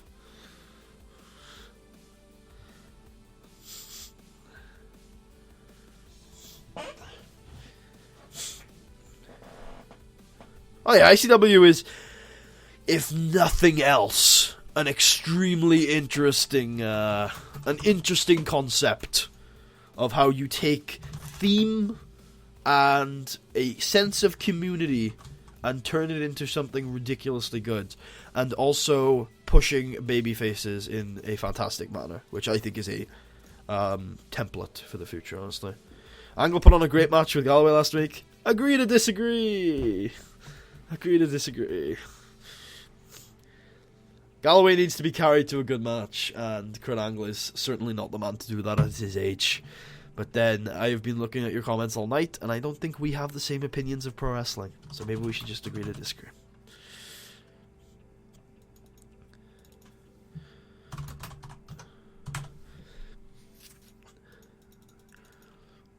I don't think I've ever seen... Maybe Ric Flair is the one exception, but I don't think I've ever seen a man over the age of 40 or 45 put on a sensational match. Galloway does not need to be carried. He's a great brawler, but he absolutely needs to be carried. Compare his matches in TNA to his matches in Evolve, and tell me that the one where he's being extremely protected by some of the best workers in the world is just as good as his squashes. Age doesn't matter. Once you get past a certain age, it does. Like, of course, like, the difference between a 31-year-old and a 39-year-old. 39-year-old's probably better, because he has more experience. But, I don't know. Alright. How old was Taker? 25 and 26? Or even 27? Oh, you mean WrestleManias. Oh yeah, he was very old. You're right, actually. Taker is another example. Yeah, you're right, Ben. Good example. Taker and Flair would be the two then. Because Taker was probably like 45 at 25. At 26, 27, 28, and 29, he was almost certainly over that age. Because I think he's around 50 now. So yeah, you're right. I mean, we have different opinions on what Finlay's quality of matches were. It is my opinion, again, just my opinion, that Finlay did not have a particularly good run with the WWE post-2006. He was a fun character, but those were not good matches. When your best match is with JBL, I think that shows a lot. At least during that. HBK was over 40 and putting on good matches. What age is he now, so I can know when he passed 45? Remember, 45 is what I said, not 40. He is... How old is he now? So we're looking at... He's 51 now. No, 50. He's 50 now. So, 5 years ago was 2011. He was around 45 putting on good matches, yeah. He was. Which match sucked? No legs? Galloway Grado? No, but I'm not saying Galloway Grado was a world-class match here. We're talking about TNA matches which are 2 to 3 stars. We're not talking about... When I'm talking about a good match, I'm talking about Sabre Jr. carrying Callahan. Sorry, Sabre Jr., Tommy End, and Chris Hero carrying Callahan to a 5-star match. Or I'm talking about Shinsuke Nakamura carrying Kota Ibushi from his 4.75 standard, which is Kota's standard, to a 5, which is what happened. Or we're talking about Johnny Gargano carrying Drew Galloway to a 4-star match. We're not talking about him being carried to a watchable match. We're talking about him being carried to a good match. There's a difference. One sec. There's a lot of comments coming in here, which I thank you for, ladies and gentlemen. Thank you for commenting. I love your discussion. Even if I disagree with you, I do love your discussion. 4,000 people left that match happy, so it could not have sucked. I don't know about that one. Look at all of WCW's crowds that they left happy. I mean, it's all about opinion. If 4,000 people liked it and one person didn't, that one person's opinion is just as valid. I agree with you that Galloway is a good wrestler. Just because you need to be carried doesn't mean you're a bad wrestler. John Cena needed to be carried for a lot of his early career. Rusev needs to be carried. Brock Lesnar needs to be hugely carried. But when he is, puts on some of the best matches in pro wrestling today.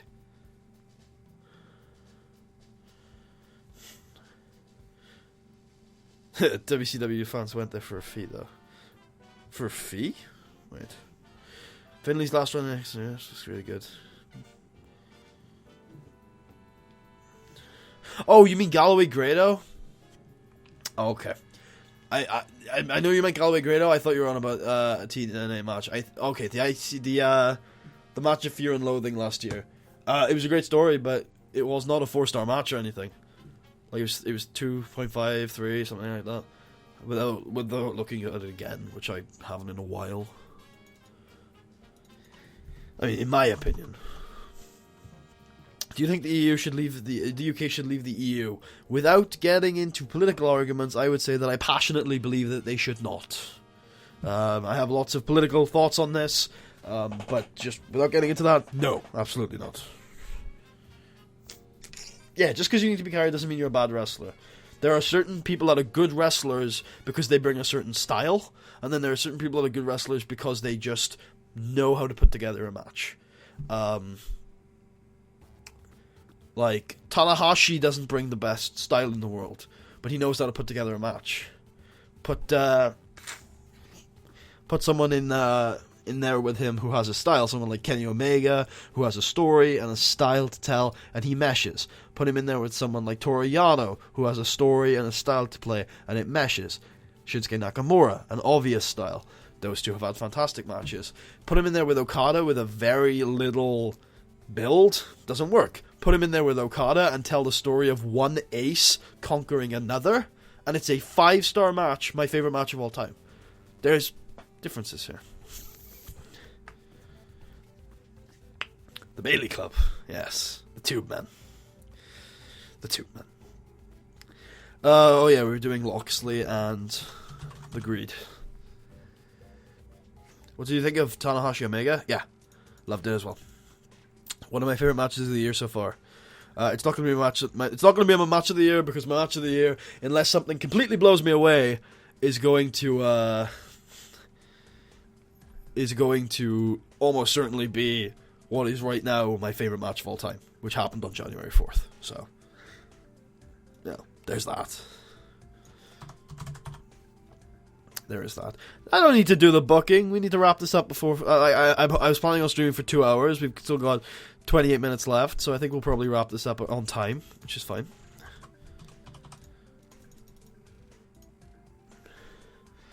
Match of the year is Omega Tanahashi. Oh, I'll let you in on what my match of the year top 5 are right now. In no particular order.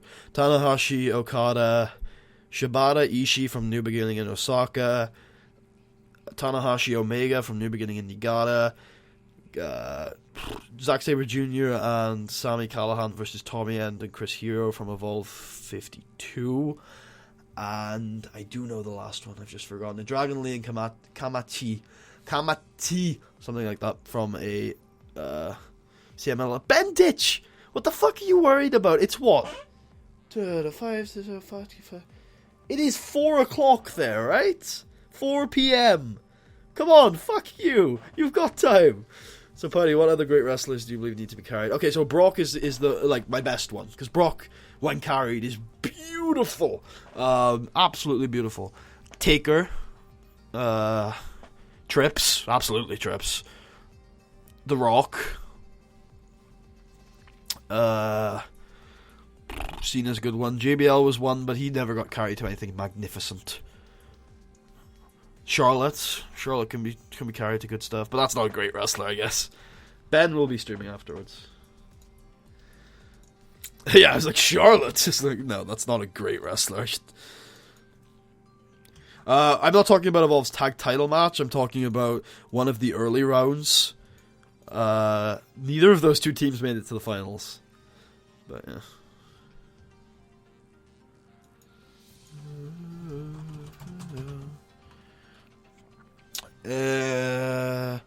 Fuck it, let's just do... Oh, no. Let's do First Show.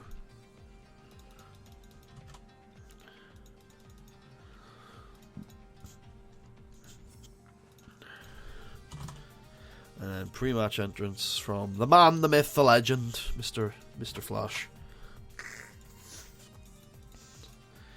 And then we will add a whopping 10 minutes to this main, or 9, I guess. There you go.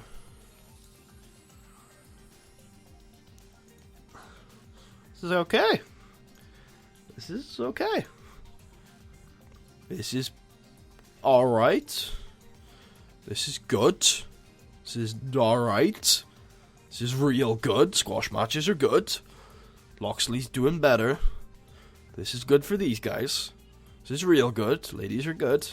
Fuck Alicia Strong. We're almost leaving this company. I don't really give a shit. Rocky has elaborate entrance. This was real bad. Why did I put that on second to last? Oh, I didn't. This was second to last. This was real bad show. Probably because Wolf is stale. Alright, we'll give Wolf and Alicia some shit. We'll give Wolf and Alicia some change. Who else needs to be carried? Devitt. Devitt needs to be carried hard. Devitt needs to be carried on a promo level and in an in-ring level. That's my problem with him. There you go. If you want to sum it up completely, Prince Devitt needs protection in his promos and in his in-ring work. To me, while I think he could be super big, he's not worth it when you have to protect him so much. There you go. That's a perfect way of summing it up. He's only been good in Bullet Club, and in terms of a promo department, and in terms of in the ring, he's only been good against top class workers. He didn't do anything. Like, he couldn't pull anything out of Ryusuke Taguchi. He couldn't pull anything out of Kushida. Is there an Eva Marie of the Cornellverse? There are lots of them. Just look at any of the Babes of Sin City, alumni, and there they are. All right, we made a little bit less of a profit though. Devitt was good in ICW. Yeah, he could show off a bit more of his silly side there, but I think in a serious environment, he needs protection. Which is what Carl Anderson provided, luckily. Big Sis. Sure. She can be Pamela's Big Sis. And Wolf. Who, I guess fuck it, we'll turn him.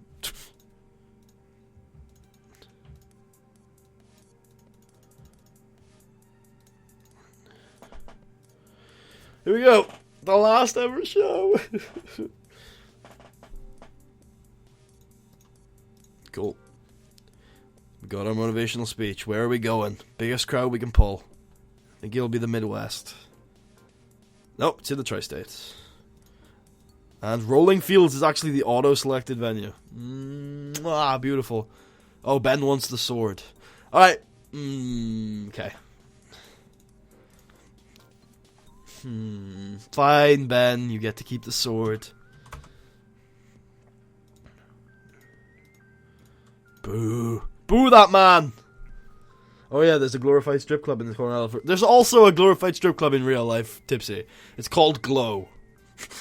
Okay, so, art imitates life. Just as life imitates art. It's a beautiful thing, really. I still can't find the sword pics, buddy.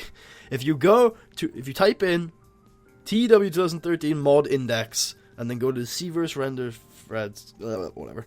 I missed it. Where are you going after US Pro? Alright, I will explain the plan when I leave. I've got a plan. I haven't got a job lined up, if that's what you're asking. But I do have a plan. So I'll talk about that at the end of this show. So let's try and get this just booked in. So, Americo Jr. versus Mr. Flash. 29 minutes. World title. With, Tucker's just shared a photo. Robbie Sanchez. Actually, 1 second. Oh, Skype. Apparently I need to look at Skype, so I will. Oh, has Tucker gotten in an incredible match? I can see it's Ernest Casey Glenn, which is quite the matchup. What grade did I get? Got a B, an 80. I'll show it on screen, since Tucker seems to be incredibly proud of it. 1 second. Isn't Glow dead? It is, as is Babes of Sin City in the Seaverse. So, yes. No, I'm pretty sure Glow is dead. Here's Tucker's thing. But also, Babes of Sin City is also dead. Alright, so El Minico Jr. is going over. Open, called, slow build, decisive, and Mr. Flash to be kept strong. Oh, Glow came back, apparently. There you go. Tucker, you're regional now, right? You're not small. Okay, what do we want to do for the semi-main? I guess I want to just put on, like, the guys that I worked really hard to make. So, Ricky and Wolf. What's everyone's opinion on Nikki Storm? She's real good. She's real good at what she does. She should be signing for NXT any day now. She should be signing along with TMDK. She's about, like that's where they'll be signing together. That's the plan anyway.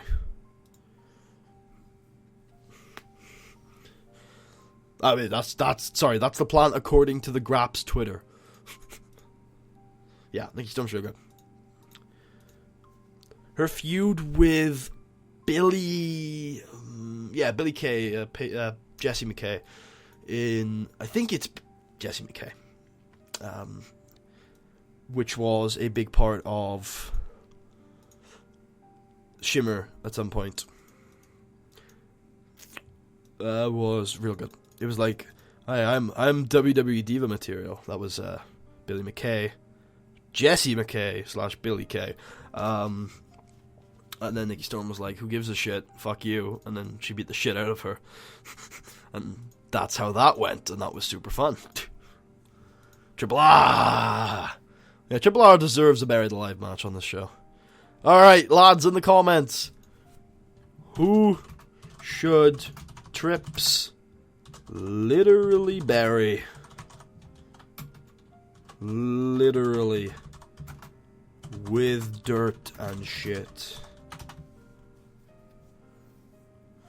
Who should Trips literally bury? With literal dirt and shit. And it could be anyone. Hey, heel or face, I don't even give a shit. Have him bury your roster? An entire roster? That'd be pretty hard. What about High Flying Ace Hawaiian? Andre? Oh, that would be sad. That would be fitting, but sad. Andre is the first suggestion that I see. So Andre it is. I forgot this was a 4-hour show, my fuck. It's gonna be fucking torture, man. The look with Bumhole in his name. No, he must defend the Cruiserweight title. Well, lose the Cruiserweight title. That's what I mean. To, the man, the myth, the legend. Do I stay or do I go? Well, I'm only gonna be streaming for another, like, 20 minutes, so no point leaving now. Okay, Cruiserweight title. Casey Glenn. But if you're going to be a petulant child, like you usually are when you stay, then don't. Only stay if you want to stay. Fuck off if you're going to be petulant. Alright. And me after party. Yeah, maybe give it a couple minutes though. Oh, I see. I should clear up, stay with CWL, or go to SWF. Well, I don't know if you're going to be able to get those jobs. Apply first.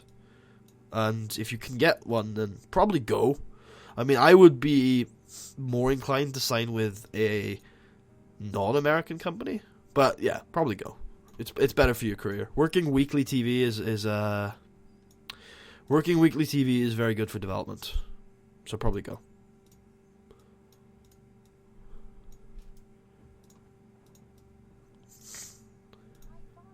Nope, hate the song. Like this song though. This is Ace Attorney. For not sure if he's still here, but for that guy who liked Ace Attorney with me, the comments, this is for you, brother. This is 29.5 The Weasel. This one is for you, brother. Enjoy it. It's real fun. Oh yeah. You're joining the smooth, dulcet tones of the Weasel Radio. If anyone gets the reference there, I applaud you. But working tour shows is better. You are correct, Bendich. You are correct. You are absolutely spot on, son. Give that man a medal. Hey, Gareth Pierce, welcome to the stream. Thank you for joining us today. If you like what you see, remember to subscribe for more. I want my girl going over. But my girl is not Alicia Strong, it's Pamela Rojo. Ben hits me with a shovel. That's how it goes. That's how it goes, because everybody knows. Everybody knows being the best. Hey! Ladies and gentlemen, I would like to announce that we have broken my TEW live streaming records. We have 16 viewers. Thank you all for joining us tonight. Am I going to be able to join you on the stream? I've streamed twice today. I was hoping to take a break. If you need me, I'll be there. And if you want me badly enough, you don't need to need me, but if you want me badly enough, then certainly. Again, we've got 16 viewers, so thank you guys for watching. I hope you guys are enjoying. I am going to give you an ad, though. But if you like what you see, please remember to subscribe. But thank you all for watching, especially those who I've seen around here a lot recently. Of course, Dante, Tipsy Spinda, No Legs, Jeremy, Ben, Tucker, Dave, who's not here right now, or might be here lurking. Who else is here a lot? Oh, Jeremy Besse, Pike's been around a lot. Lewis Baker's always in the streams. And of course, all you guys, thank you all for watching. I really do appreciate it. I recognize your names, and I see that you guys are commenting a lot. Don't worry, I do recognize you. So I really appreciate it. I really enjoy streaming TW. A lot of you guys come out and you make it worth it. So thanks for the comments, except for when you talk about TNA. Yeah, I'll be watching for the most part. I might get some food first, but I'll be watching for sure. Does anyone ever use the dick kick as finisher? Yeah, The Undertaker last year. God. Don't you watch the product, bro? Shootout gang who have gotten inexplicably over, which is good. I mean, obviously, but still. Clusterfuck tag team match. Clap, clap, clap, clap, clap. Clusterfuck tag team match. Buddy, what was your opinion on El Dandy? I have no clue what you're talking about. Alright, clusterfuck tag team match with the Australians going over. Obviously. Wow, John Greed did not complain, which is honestly concerning. Honestly concerning. Buddy, he wasn't going for the dick kick, he just couldn't get his leg high enough. See, we've argued about this before. You argue he's too old to get his leg high enough. I think he recognized that Brock Lesnar's only weakness is getting kicked in the dick. Which was proven at Fastlane when Ambrose went straight for the dick. So, yeah. Yeah. Who am I to doubt El Dandy?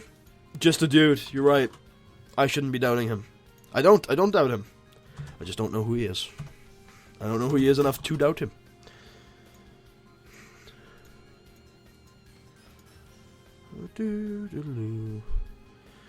Yeah, I wanna... Come on, lads, in the chat. Thank you, Flash. It's the last time Steve Flash... Yeah, he's gone a long time ago. It's the last time Audi James Flash will ever wrestle in the United States Pro Wrestling.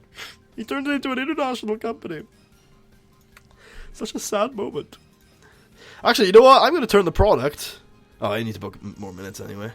Hey, Key. Welcome to the stream.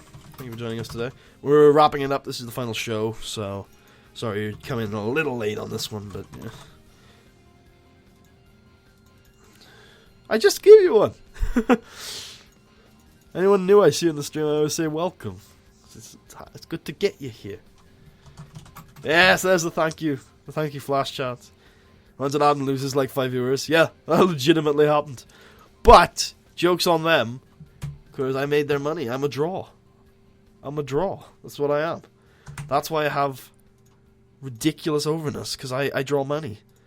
Watch this house. It's going to be over 60,000 people here to watch me beat this luchador freak. Who's probably nothing more than a cruiserweight. And belongs in a tag division. Just like that asshole Randy B. God. I'm joking. Yeah, I'm not going to run too many angles on this show because it's like, I'm leaving. I don't care about getting people over. Actually, I'm gonna care about me getting over. I'm going to have backstage segments with all my boys and all my girls. It's like, Dawn, I love you. It's be good. Hugs. It's be hugs. Fire Audi. Audi is currently working without a contract. Audi's contract expired on the 1st of July, and he's working one more show to drop the title. How glorious is that? And then Audi pops by to have a promo with Red Dragon. Oh, who's now known as Ian Davis. Ian Davis. And they talk about how awesome their tag team was. Oh, it's so sad. It's so sad. And then we have Rocky. No, that's not what I want to do. Yeah, you know what? He goes to Aaron Andrews and Jay Cord. He's like, oh my god. Audi doesn't own the company. He's the CEO. He is a 30% shareholder. So he kind of owns the company, but not fully. He's the CEO. No, Red Dragon is Bobby Fish and Kyle O'Reilly. God. Audi for Hall of Immortals. Well, I have got a world title and the 100 overness. So I need a legendary event. And, well, it's all cumulative. So more 100s and more. And I need a 100 match as well. So there's a few things I could be doing. But, yeah. Self-promotion from Ricky DeColt never hurt nobody. Except when it did. That one time. Damn you, Ricky. God. Yeah, Colin Putty owns the rest of the company. Hey. Oh, yeah, so wait. Colin Putty is actually... Yeah, what I meant is, like, in shoot, in fiction, like, Putty is the... Putty is just the CEO. He's not actually the owner. Hence how he can leave pretty easily. He's going to keep his shares, though, so he's still making money off the company. Alright. And then after the match... Yeah, annual Ricky DeColt promo. After the match, we're going to have a handshake. Alright. This is worse than Ric Flair's retirement. It's a retirement from this company, okay? Wait, where is it? Here it is. No, yeah, here it is. So this is the 6-minute handshake. So first of all, he's going to like, yo, well done, El Mitico. Are we going to hear El Putty shoot on the US Pro on the radio? I hope not.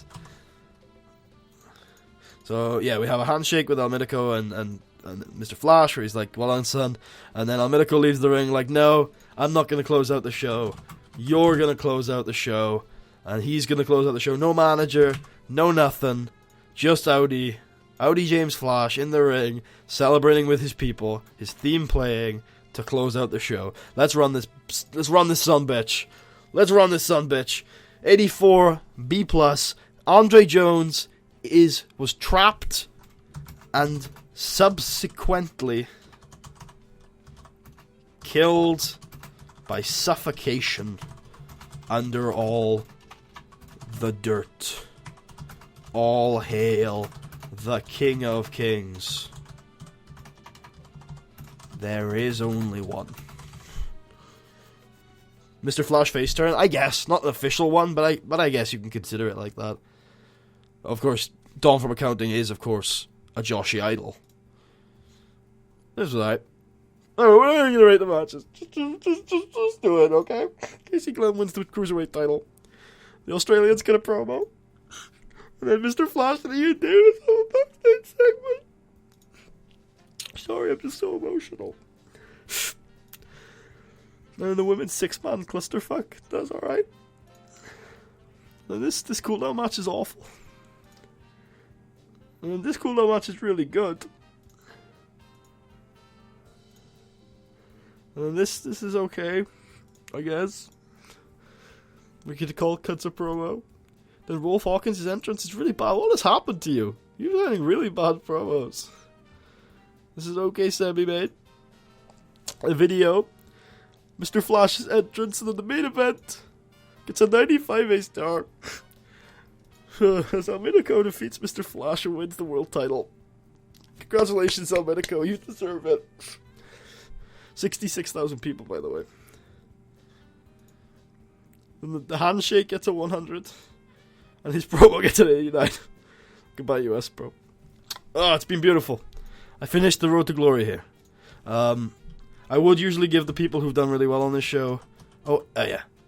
But M from Accounting... Sorry, M from HR, Dawn from Accounting, and Emily McQueen. Not just because they're all chicks, but they have been really... Actually, Emily McQueen, M from Accounting doesn't need it, but Ricky DeColt and El Mitico Jr. all deserve Because those are the people who have really... Andre deserves one too, but these are the 3 that have really made my career here. So thank you all. Really appreciate it. Alright, now before I resign, I'm going to make this save downloadable to everyone watching. Maybe not. but maybe. Depends how long it's going to take.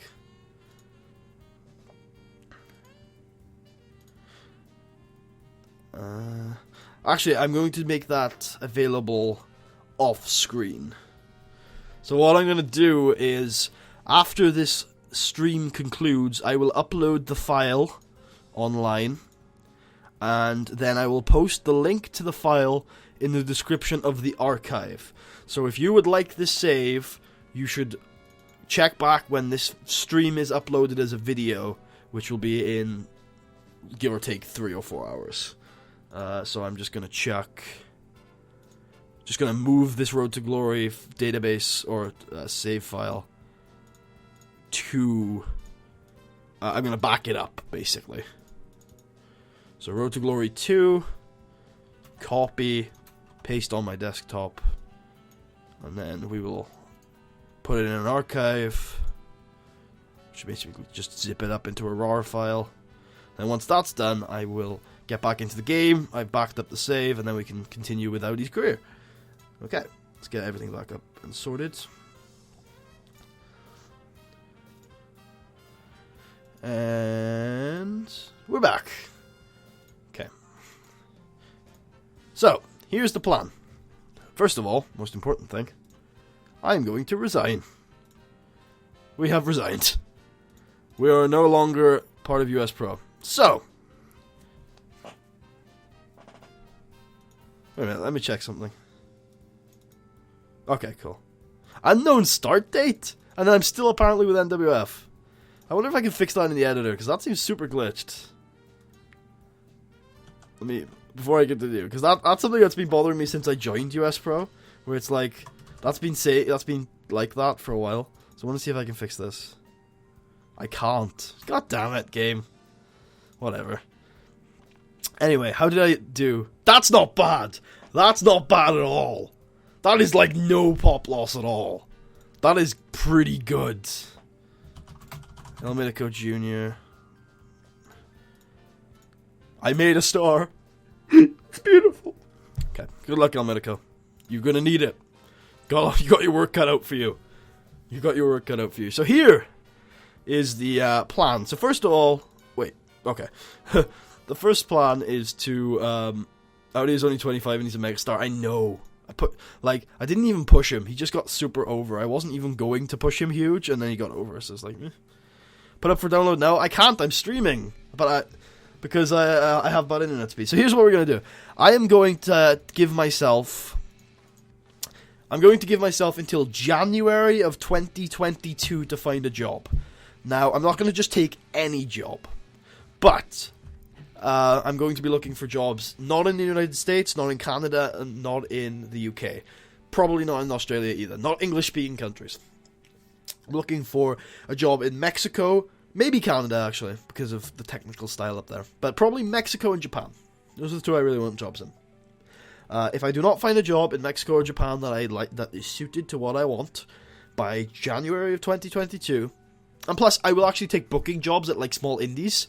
Just because if I get a booking job in a small indie, I can, like, apply for jobs while I'm booking there. And I get work. It's okay. If by January 2022 I do not have a job, I will then start my own company in the UK at cult size, and we will stick it to Jeff Nova and try and become an international heavyweight in the UK, considering my pop is certainly good enough to do so. We can also test my pop caps now, because I wonder if this will go down with me not wrestling, and also with my skills. I'm absolutely a guy who can become a fantastic wrestler to carry the company over in the UK. So that's the plan. Not going to do it on screen. The next time you will see me, I will be employed again. But for the meantime, I will chuck this thumbnail up on screen, because I think those who live in the UK, will appreciate this. I have a new thumbnail for such occasions. There you go. We are now unemployed, buddy! 2020. Oh, I also like to change my my picture. Can I do so? Yes, I can. Cool. Considering he's gotten a little older, he's gonna get the Mr. Flash picture permanently. I'm also gonna update his bio off screen. So there's a lot to do, but I'm gonna end the stream off here. We have finished the US Pro chapter of the storyline. The top 10 matches coming out of US Pro are almost all A-stars. It's been a fantastic run. I thank you all for joining me. I've really enjoyed the stream today. You've all commented fantastically. I've enjoyed it, and I will see you guys at the very latest in January 2022, where I will, of course, if I have not found a job by then, start my own company in the UK. This will go up for download when the archive of this stream goes live in 3 or 4 hours. Thank you all for watching, and I will see you guys next time for Road to Glory. Callum Putty, no more Audi Flash. The Audi Flash story comes to an end. The man, the myth, the legend, Putty continues his journey. Peace out, ladies and gentlemen. Thank you for joining me. Also have an ad.